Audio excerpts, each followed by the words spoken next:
Welcome to the Cabral Concept, where board-certified naturopath and integrative health practitioner Dr. Stephen Cabral shares how he was diagnosed at the age of 17 with a life-altering illness and given no hope for recovery. It was only after studying and traveling all over the world did he discover how to combine ancient Ayurvedic healing practices with state-of-the-art naturopathic and functional medicine to fully rebalance the body and re-energize it with life. It's time to discover how to get well, lose weight, and finally feel alive again. And now, here's your host, Dr. Stephen Cabral.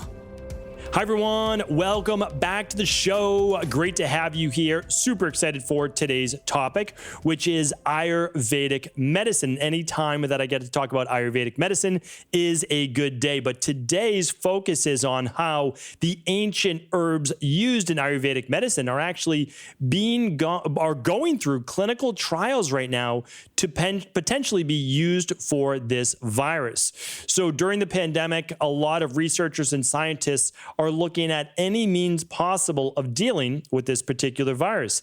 And the great thing is that outside of the United States, other clinical trials go on. Believe it or not, the United States are not the only purveyors of medicine and actually treatment protocols. So as I go through today's show, I just want to share with you that today is not a treatment protocol, nor a cure for any virus or anything at all. What I'm doing is I'm sharing with you what we already know about these specific herbs and why they may become a breakthrough in the future as they have in the past for certain viruses and, as we call them, influenza-like illnesses. Now, if you are looking for specific treatment protocols, please do go back. I believe it was just 2 weeks or so, episode 1810, stephencabral.com/1810. And that is the complete pandemic antiviral protocol, actually written up in terms of scientifically studied conventional medicine. Plus, I give you the exact things that I use myself. So I wanted to put that out for everybody against my better wishes in terms of how the FDA views it. But I knew I had to get that out to people because I know that we're going to be in this for another couple months. So I wanted to get that to you. And again, proven. I've used it in the past. I used it with this particular virus, and I definitely recommend it. Plus, there's the conventional medicine protocols that I can't recommend enough as well if any of your loved ones need them. So let's get into today's show. So today's show is number 1825. So you can just go to stephencabral.com/1825. I'm going to be talking about 4 specific Ayurvedic herbs that have antiviral properties that are being used right now in clinical trials, many of them in India. So let's go through that right now. And remember, Ayurveda has its own journal. It has its own integrative health-based journal. I'm going to share some of those links with you today. So if you're actually looking for the research, I'm happy to link up some of the research studies for you. Believe it or not, some are published in PubMed as well for all those people out there who don't actually believe that Ayurveda is based in modern day science. Well, it was developed 6,000 years ago, but now being proven to work today. We don't need modern science to tell us that it works. We know that it works. It's great if modern day researchers want to, put it through clinical rigors and show that it works. That's fantastic. But again, for all the people that have gotten well using it, they certainly don't need more than that. All right, let's get right into it. The first herb, I wanted to get this one out of the way. Most people have heard about this herb before. I've talked about it at length before. I'll try to link up an additional podcast on ashwagandha. Ashwagandha, you may know it as Indian ginseng. You may also know it as Withania somnifera. Most people just have heard about it by now as ashwagandha. Ashwagandha, main clinical use that most people use it for, that it's so well studied for, is stress, okay?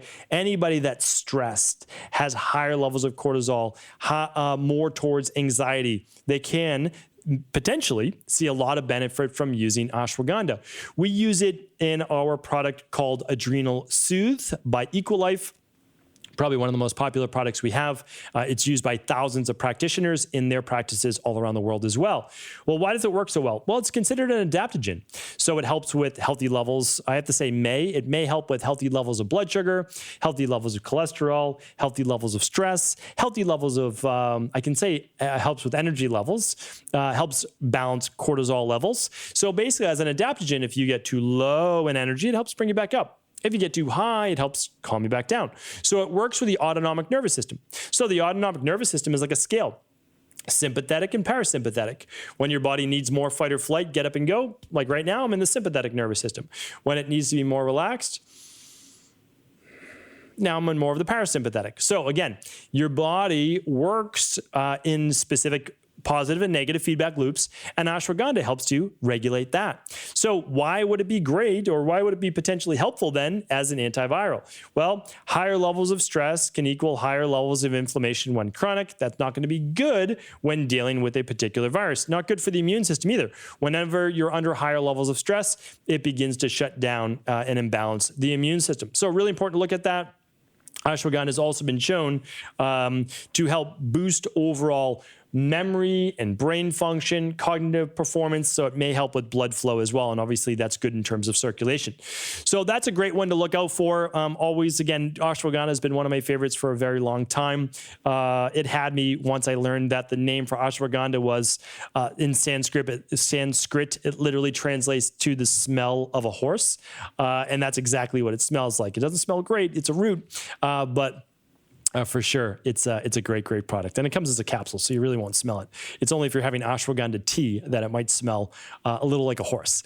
All right, so the next up is called Guduchi. All right, if you don't know it as Guduchi, which is Guduchi, it's also known as Amrit. That's a very common name for Guduchi as well as cordifolia. We actually list some of our products as cordifolia, and it stands for imperishable. So a strong adaptogen as well.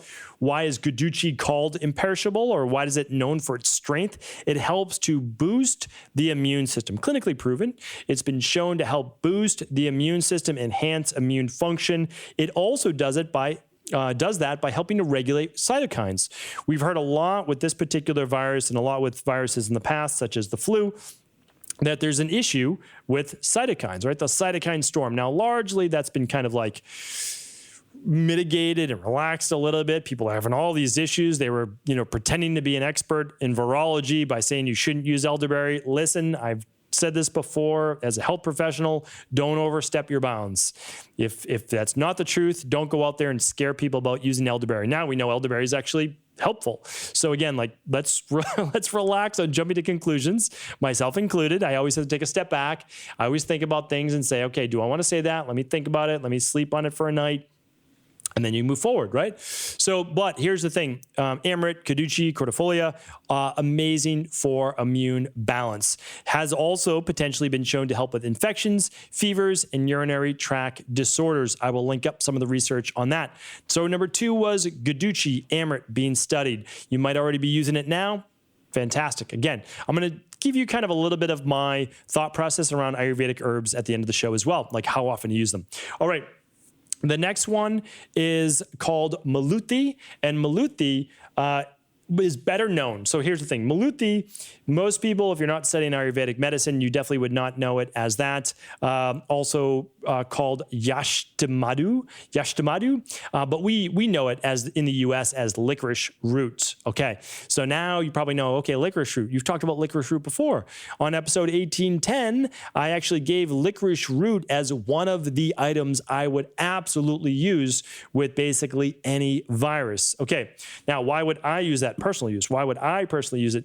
Well, the antiviral activity of licorice root has been proven. It's been shown. I mean, it is a powerful herb against viruses, right? Whether it's herpes-based virus, many other viruses as well, EBV, it may help with the flu, etc. So I was doing a lot of research way back in March when, we were at this dealing with this particular virus, and I was looking at previous SARS-based viruses, and I was actually looking at the research on licorice root. That was one of the top things I recommend. So people are like, oh, you're just giving the same recommendations as Joe Rogan, or like someone said that. And I was like, how can you, if you listen to my podcast back in March, I was talking about licorice root. So that was well before that. I think Joe Rogan's amazing. I think a lot of other practitioners and I should say podcasters getting the information out is fantastic. But I go by the research. And so that's where my recommendations come from.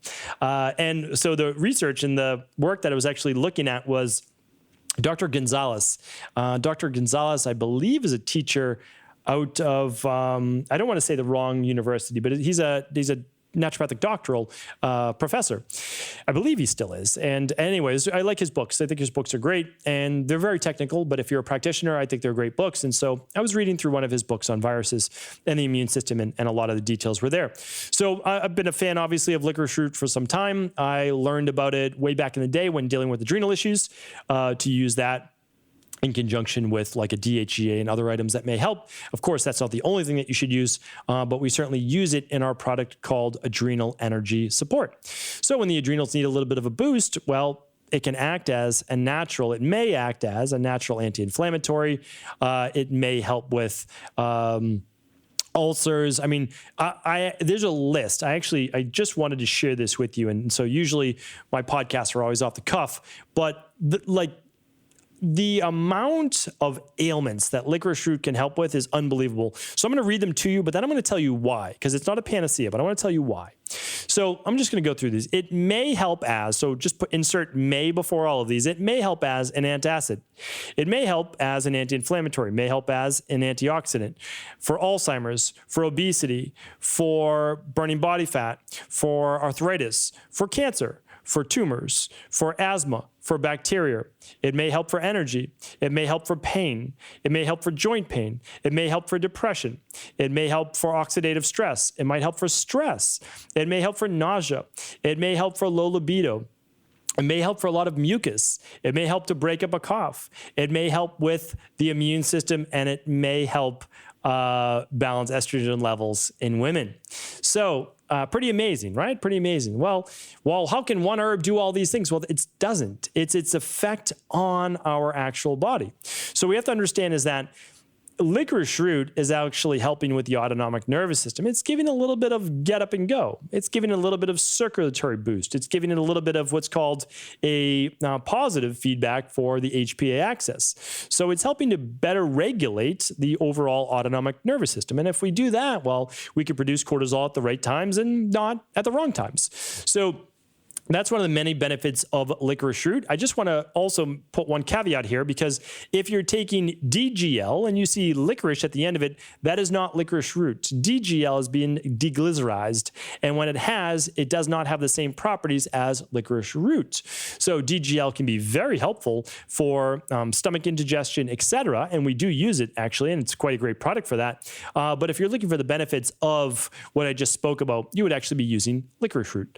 So that's that. It's been known for a long time. So yes, they're using it in trials for this particular virus, but we know it has antiviral properties for other viruses as well. So I'm very, very hopeful and looking forward to that one as well. Now, this is a big one. So this is the fourth one I wanted to bring you, the last one I wanted to bring you. And I'll see, I don't typically ever do this, but I want to see if I can pull this up specifically for you today. Yes, I have the study right here. So this is called Ayush 64. Okay, so it's Ayush 64. And it says a polyherbal Ayurvedic formulation in influenza-like illness. So what this is and what they put together is a specific herbal formula that I'm going to link up for you today at stephencabral.com/1825.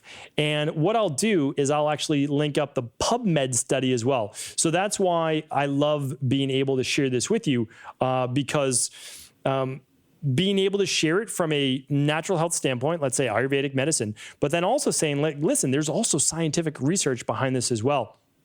So what Ayush 64 is taking the herbs that I just spoke about, and it's putting them into an individual formula. And now it's using this almost like a drug, but it's not a drug, but it's as a synergistic formula of the three herbs that I just spoke about. And it is now being used in clinical trial. Now, it's been used before for potentially helping with malaria, although I will add a caveat here, and I'm going to link up this show as well. So hopefully my team can hear this and link it up at stephencabral.com/1825. There is an herb that has been found to be more powerful than anti-malarial based drugs. And the herb is called Artemisia. Artemisian, and it goes by different names. But And actually, the research on it won the Nobel Prize many years ago. And it actually was done by a layperson who was looking up individual Ayurvedic herbs and treatments for this thing, which is pretty fantastic. But again, it's always been there. It's not like anyone's hiding it. You could have gone to one of the different Ayurvedic doctors in India and be like, hey, what do you use for malaria? And they would have been like, oh, Artemisia. And that would have been that. But that's why, again, I think the internet is helping with that speed of transmission. But when I was in India, it's going back a bit now. I've been there multiple times. But the same back and forth sharing of information still isn't there yet. I think it will get there for sure. I've studied there. Many other doctors and practitioners are going to learn as well. So what I'll share with you is that a lot of the pharmaceuticals being used right now, at least early on for this particular virus, were anti-parasitic or anti-malarial based drugs. So it's very interesting to look at that as to why it might be helpful. Like, why is this working on a virus when it's not necessarily a parasite like malaria? So part of it could be, and again, we're speculating, and I'm going to link up to this show as well, that it may act as a zinc ionophore. Again, we don't know, and that's why I'm speculating. But there's potential for it because we know zinc ionophores work with this particular virus. So here's the thing. I'm going to link up a show on what zinc ionophores are, but essentially what they're doing is they're allowing zinc into the tissue, and the zinc is helping to destroy the ability for the viruses to replicate. So that's kind of plain and simple. They can't replicate. So pretty amazing. And what it showed, at least in one study, was Ayush 64. Again, this is using the herbs in a 1 week intervention, just 1 week of using Ayush 64 helped to recover from influenza-like illnesses, which again is a virus. Symptoms with reduced frequency of usage of acetaminophen and antihistamines. The intervention was safe on hematological and biochemical parameters. No adverse or serious effects were observed during the study. So again, I'll link that up for you, but it shows you the potential to be able to use these Ayurvedic herbs as potential treatment protocols in the future. Here's my input, and I would give you my input. I don't believe most herbs need to be used on a daily basis. I believe herbs are medicine. I believe that nature and the world around us gave us everything that we need in order to heal our body. But I will tell you this, that most herbs, again, as medicine, should be used as such. Most herbs don't need to be used on a daily basis. You can certainly make a good argument for using ashwagandha every day, for using something like tulsi every day, for using ginger every day. I agree with you in those. Like herbals like those, yes. Stronger ones, like would you want to take Amaret or Guducci every day? I don't think so. And I would actually advise against it. I don't think that you should take echinacea every day. I don't think you should take anything that's an immune stimulant every day. I wouldn't take elderberry necessarily every day. During cold and flu season, I'm okay with that. That's 3 or 4 months, not all year round. So there's kind of like an ebb and flow to everything. But I will also say this, is that I'm a firm believer in using the best of everything. I feel, an integrative health practitioner. I will use the best of everything. So will I use things beyond Ayurvedic herbs? Of course. Why wouldn't I use vitamin C? Why wouldn't I use vitamin D? Again, when I was in India, it's sunny. There's sun. We can get people outside. We called it sunbathing, right? You get out there and you would actually give people sunbathing as part of their prescription. Why would you do that? Well, the sun helps with detoxification. It helps with circulation, but you're getting vitamin D. But let's say you live where I live in Boston, the Boston area. Well, why wouldn't you not take vitamin D during the winter? You're not getting any. So again, I believe in the best of everything. Vitamin C, taking zinc, taking vitamin C, vitamin D, zinc as part of the overall protocol. That's our immunity protocol. I highly recommend that as well. So again, I don't believe one thing has to be the panacea or the true remedy, but I do believe we should use the best of everything. So what I'm going to do, the commitment I've made, is to make sure that I share with you everything that is working, especially from a natural health-based perspective. I will follow up on this without a doubt, but right now, Ayush 64, they are looking at it that it may work as a prophylaxis for helping people not get sick in the first place. Again, I can't guarantee that. I can't promise that, but that's one thing that we're looking at. And it's being used right now with doctors and practitioners on the front lines in India in these particular studies and trials. So more to come, but I wanted to share that with you. Always excited, again, about bringing the ancient up to modern day and showing you how all of these things worked and have worked for many thousands of years. And by using them properly, they can work for you as well. Hopefully today's show was helpful. If it was, please do feel free to share this show with anyone you believe could serve. Take care, everyone, and I will talk with you tomorrow on our new Conversations with Cabral. Thank you so much for tuning into the Cabral Concept today, and I'm glad you made it to the end of the show because I have a big announcement. Over at EqualLife, we are formulating and have formulated a brand new line of products. These are products going to be underneath the Zeldaberry name. That is a trademarked product line of ours, and that is because we are taking scientifically proven zinc along with elderberry, fusing them together for a brand new product, clinically proven to help that immune system. So right now, we would love for you to be able to check out those products. And because this is a field that I love so much, and I only formulate products that I know are going to be helpful for people, that we are giving our brand new products away. So we're starting with the Zeldaberry lozenges. So right now, all orders over $129 get this product completely free. This is a $30 product. And that is because you're getting a full day's worth of zinc. Now, this is a 25 milligram zinc lozenge with, though, the clinically proven elderberry added to it. So you get a delicious lozenge. You can take it any time of the day. I typically take one a day, and I take it after a meal, whether it be lunch or dinner. And this is also, though, in addition to my daily nutritional support that I take and my balanced zinc, which is part of my immunity protocol. So you might say, why take all of these things? Well, if you add up the daily nutritional support, about 12 grams of zinc, you add up the balanced zinc, that's 15 grams of zinc, that's about, 27 there. I'm getting 25 more to equal 50 milligrams of zinc, and that's what I'm doing during this viral-based season. So that's exactly what I'm doing. Now you get a full zinc product along with elderberry, which has been clinically proven to help with certain viruses. So again, that's why I'm so excited about this, because the science backs it up. It's a great new product, and I know it's going to help a lot of people. So the truth is, whenever possible, I try to give it away for free. I try to get you these products if I can. We gave away a free bottle of vitamin D just a couple weeks ago, and right now you are getting this product completely free, $30 value on all purchases over $129. Check it out right now at equi.life. That's equi.life. That is our EqualLife brand. Take care, everyone. Let me know how you enjoyed them.